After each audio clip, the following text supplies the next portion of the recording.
ఒక న్యూమరాలజిస్ట్ రాజీవ్ గారు చంద్రమండలంలో 5 acres land కొనడం జరిగింది.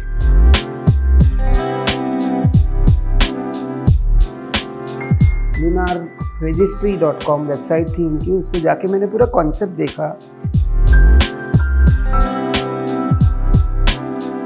आपने ये लैंड कब लिया था? मैंने लिया था 2002 में.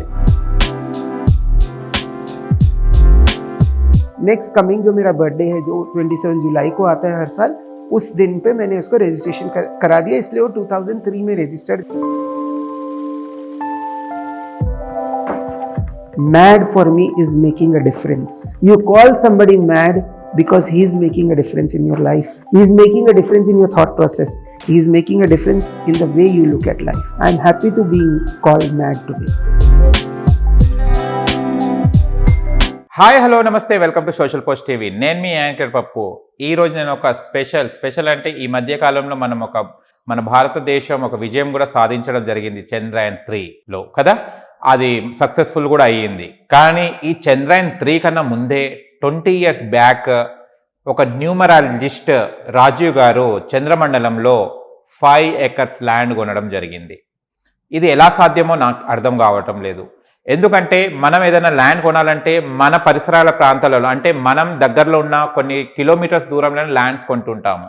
కానీ ఈయన మాత్రం చంద్రమండలంలో కొన్నారు.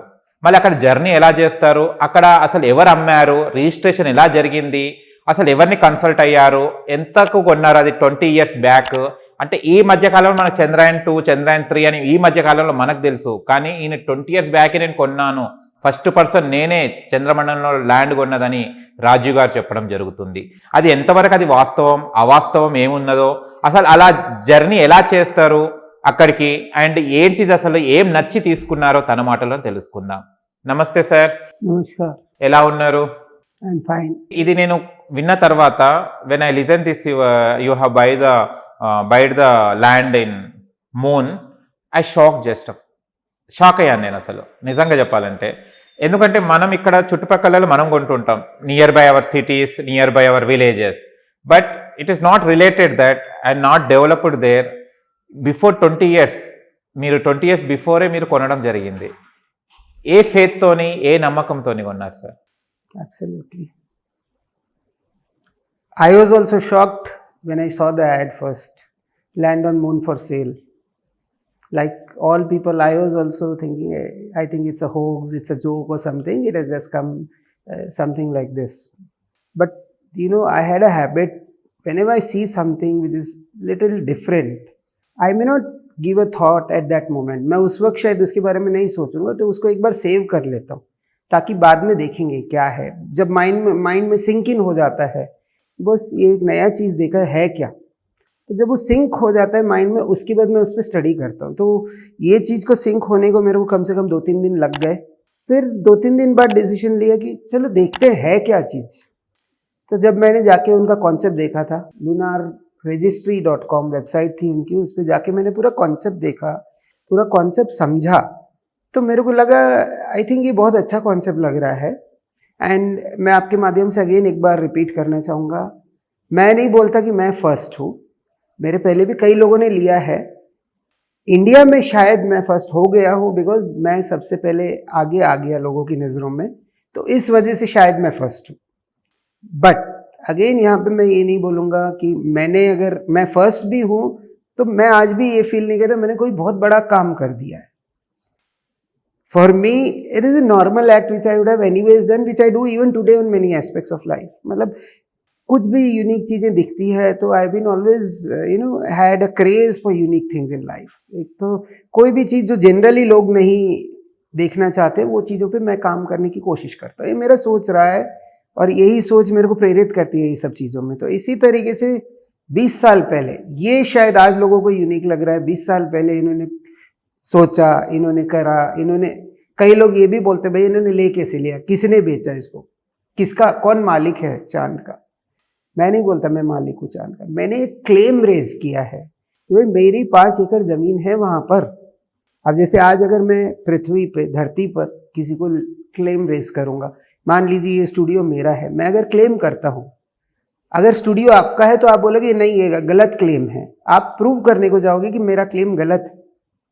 तो सेम में मैंने क्लेम किया है 5 एकड़ लैंड के ऊपर मून पर, वो क्लेम को आप गलत साबित कर सकते हैं, ठीक है। वो चांद की जमीन नहीं है, एक क्लेम ऑन द लैंड है, तो आप डिफरेंस समझ रहे होंगे।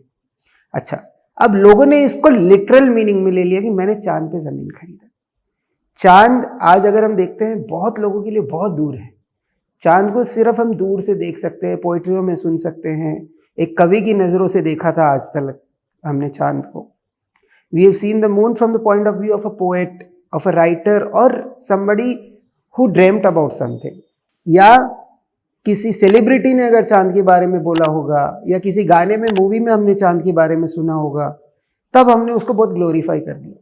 तो प्रॉब्लम आज जो मैं देख रहा हूँ, जो हम फेस करते हैं, what we are facing today is a very big problem. We try to glorify things which are not to be glorified, and we don't try and glorify or come things in life which should be actually be glorified। तो ये एक चीज मैंने देखा है। And more over, जब कोई celebrity, अगर आज मैं सेलिब्रिटी नहीं हूं, ना ही मैं सेलिब्रिटी कभी बनना चाहता था इस चीज को लेके, अगर किसी सेलिब्रिटी ने बोला होता, कोई फिल्म स्टार, कोई पॉलिटिशियन, कोई बड़ा आदमी जो जिसका नाम हो, उसने अगर बोला होता तो सब ने बोला होता क्या किया है, क्या किया है, क्या किया। बट आज आप जैसा कॉमन मैन मैं हूं, जिसने 20 साल पहले एक नई सोच सोची थी कि बस चलो किसी ने सोचा है चांद पर बेचा जा सकता है। तो चांद पर अगर आप सोचेंगे तो 1984 ऑनवर्ड्स प्लॉट्स बेचे जा रहे हैं। किसी के दिमाग में आई थी आइडिया कि चांद पर प्लॉट्स बिक सकते हैं, तो उसने बेचना चालू किया। 1984 जहां तक मैंने सुना है 1984 से चल रहा है। मेरे पास ये सोसाइटी का, जब उसने शायद एडवर्टाइजमेंट्स नहीं किए थे, या उसने सिर्फ जहां वो डील करता वहीं बेचे होंगे, अमेरिका में बेचे होंगे या कहीं बेचे होंगे, इंटरनेट के माध्यम से ये चीज मेरे को पता चली। तो नेचुरली आप लोगों के जैसे मैंने भी सोचा यार ये और एक आ गया है, कोई एक लूटने का तरीका और एक आ गया है, मैं भी चुप बैठ गया। फिर मैंने जब रिसर्च किया, मेरे को अच्छा लगा, तो मैंने बोला ठीक है, इन्वेस्टमेंट क्या है। जब इन्वेस्टमेंट देखा तो 7,000 रुपया पड़ रहा था मेरे को उस टाइम, 5 एकड़ जमीन मिल रही थी मेरे को। मैं उस दिन भी जानता था मैं तो नहीं जा पाऊंगा शायद इस जन्म में, मेरे this life time I will not be able to go. I was to an extent confident कि I will not be able to go. तो नेचुरली आज जो चीज मैं खुद एंजॉय नहीं कर पाऊंगा उसके लिए मैं क्यों करूंगा, लॉजिक तो यही बोलता है। But a thought came into my mind कि नहीं, this could be helpful for others, the future generations. मैं यहाँ पे एक चीज बताना चाहूंगा आपके माध्यम से। सी, people who are born in the 70s and the early 80s, हम लोग ऐसे जनरेशन में पैदा हुए हैं जहां पर हमारे बुजुर्ग जो बोलते थे हम बिना क्वेश्चन करे सुन लेते थे और करते थे उसको। और आज हम ऐसे जनरेशन में हैं कि जहां हमारा फ्यूचर जनरेशन सब चीजों के आंसर्स मांगता है। तो हम ऐसे हो गए कि हम ना उनसे आंसर ले पाए, ना आज उनको आंसर देने की कैपेसिटी में है। तो मैं शायद इनमें थोड़ा अलग पड़ गया, क्योंकि मैंने हमेशा सोचा मेरे को आप अगर ऐसे बोलोगे ये कर ले, यहाँ बैठ जा, यहाँ मत बैठ, ये कर वो कर, मैं शायद डायरेक्ट नहीं समझ पाता था। मेरे को एक इंक्विजिटिवनेस रहती थी, क्यों नहीं करना है या क्यों करना है, मेरे को एक रीजन दे दो, एक्सेप्टेबल हो जाता तो मैं दौड़े दौड़े कर लूंगा उस चीज को। बट अगर आप मेरे को एक प्रॉपर रीजन नहीं दे पाओगे तो मैं नहीं कर सकता। तो सेम हुआ चांद के लिए भी। नेचुरली आज अगर मैं आपको बोलूं, 20 साल पहले अगर आप होते, आपको मैं अगर बोलता तो आप क्या बोलते, आपका रिएक्शन क्या होता मेरे लिए जब मैं ये बात आपको बोलता? तो आप ही बोले ना, when before 70 80s kids are just without question they will obey the answer। या तो आप क्वेश्चन किए बिना ले लेते और या फिर आप भी साइलेंट होके बैठ जाए। ओके, ठीक है। आप वो जब के जनरेशन के बारे में बात कर रहे हैं, तो आपके जनरेशन में जो भी है, अब जो आप ले रहे, लेने वालों को असल आप क्या थिंक कर रहे हैं? अब ये ले रहे जो आपने लिया था कि आपको मालूम है कि मैं वो लाइफ टाइम तक नहीं रहूंगा, बट फ्यूचर जनरेशन, ओके, उसके माध्यम से आप वो रख के लिए है। But what is the present generation are doing? बोलते आपके 7,000 जब क्या बहुत बड़ा अमाउंट है जब आप जो लिए थे, but they are keeping lakhs of amount on that, investing the lakhs of amount on that. What you will say about that? The real story which is actually motivated me to do such unique things in life. See, actually कुछ समय पहले, when I grew old in my life, in my age, around 15 to 20 was that age. In between that age, some of the discussions were happening in the family. That time I came to know I did not cry when I was a child. When I was born, at that time I did not cry. Oh For me, that was a shocking revelation of my life. You know, I did not cry. बातों बातों में हंसी मजाक में उड़ गई बातें, अरे ये तो ये रोया, ये तो ये नहीं रोया था, ऐसा ऐसा बातों में मजाक में उड़ गई. बट एज आई सेड ना, मैं वाई पे हमेशा मेरा माइंड रहा है. वाई, जब मैंने समझा कि मैं रोया नहीं, तो मेरे दिमाग में एक सीन घूम गया, एक हॉस्पिटल का सीन घूम गया जहाँ पे मैं पैदा हुआ. मैं रोया नहीं, तो नेचुरली आजू बाजू जो रहा होगा उनकी आंखों में तो आंसू आए होंगे. जब कोई चीज जो हम एक्सपेक्ट करते हैं वो नेगेटिव वे में टर्न हो जाती है, हमारे आंखों से दुख के आंसू निकलते. तो मुझे उस वक्त रियलाइज हुआ कि शायद मेरे वजह से किसी की आंखों में दुख के आंसू आए. तो उस दिन से मैंने एक डिसीजन लिया अपनी लाइफ का, जो भी एक्शन मेरा होगा मैं कोशिश करूंगा कि लोगों की लाइफ में खुशियां ला सकूं, हंसा सकूं लोगों को. एटलीस्ट हंसा ना पाऊं तो कम से कम उनकी लाइफ में स्माइल्स ला सकूं.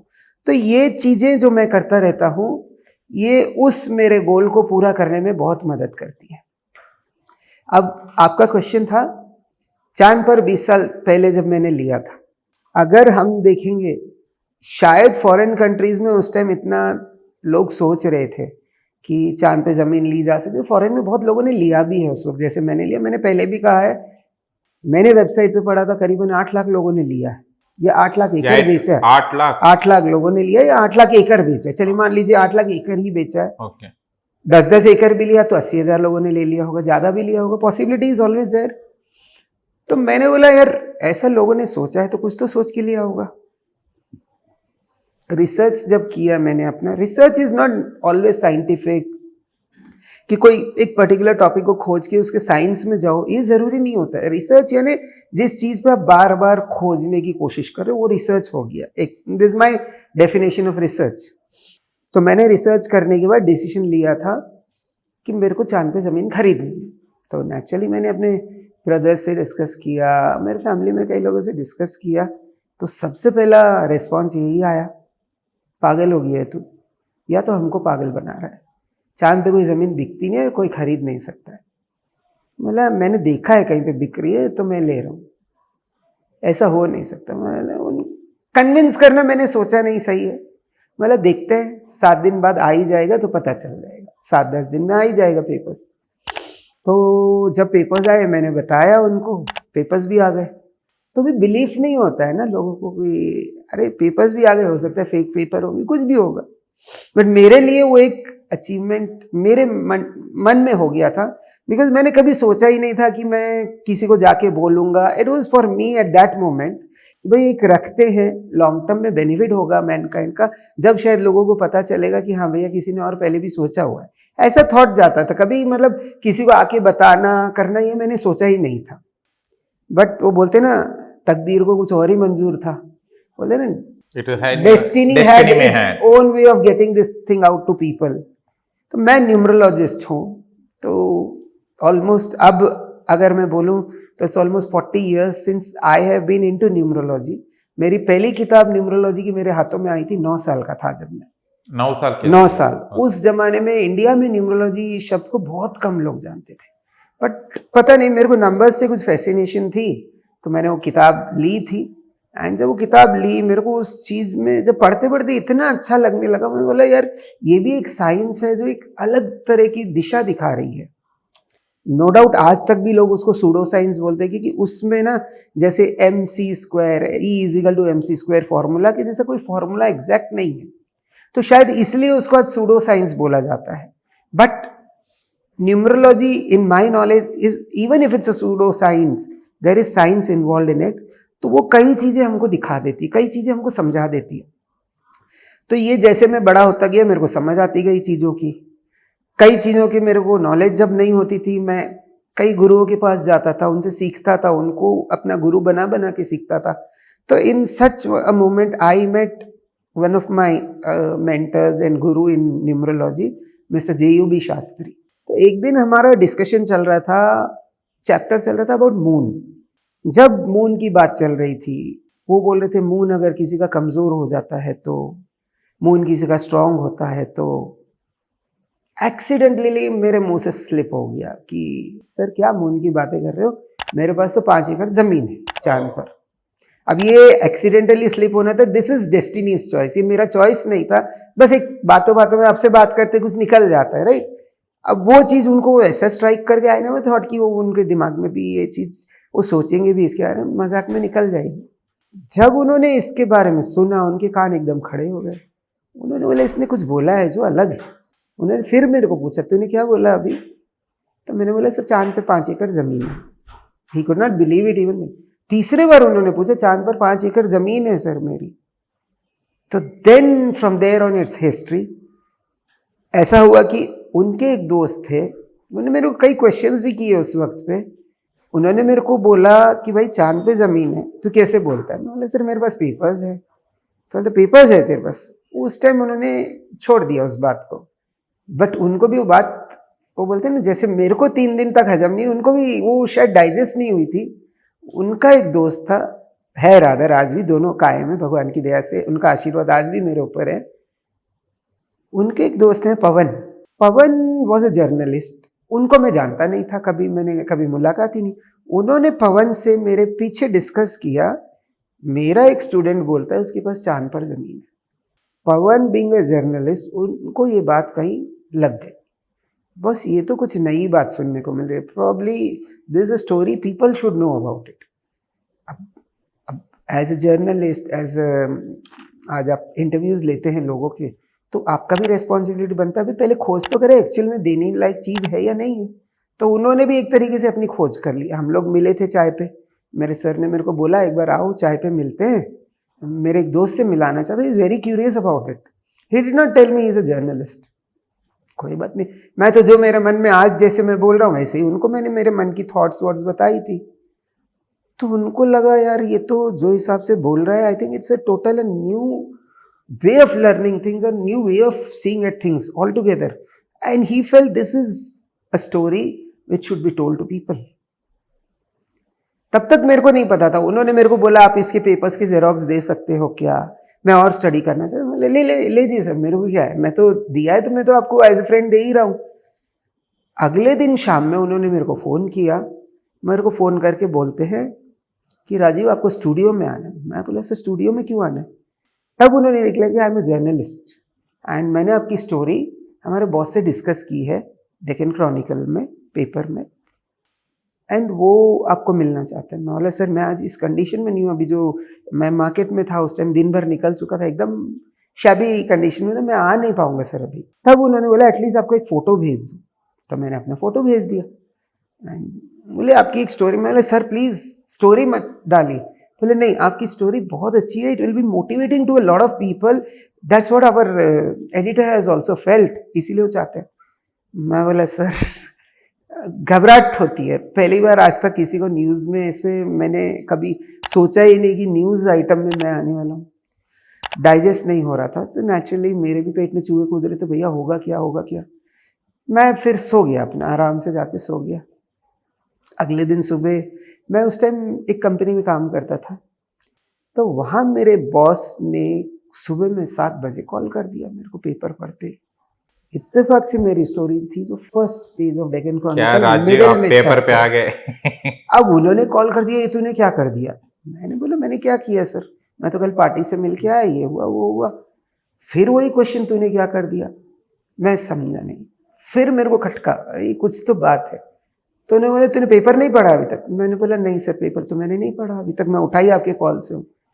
तो बोला पेपर पढ़ एक बार। तो मैंने बोला मैन बाइज 5 एकड़ प्लॉट ऑन मून, ऐसा कुछ एक आर्टिकल। बोले तू ही है ना। बोला हाँ मैं ही हूँ।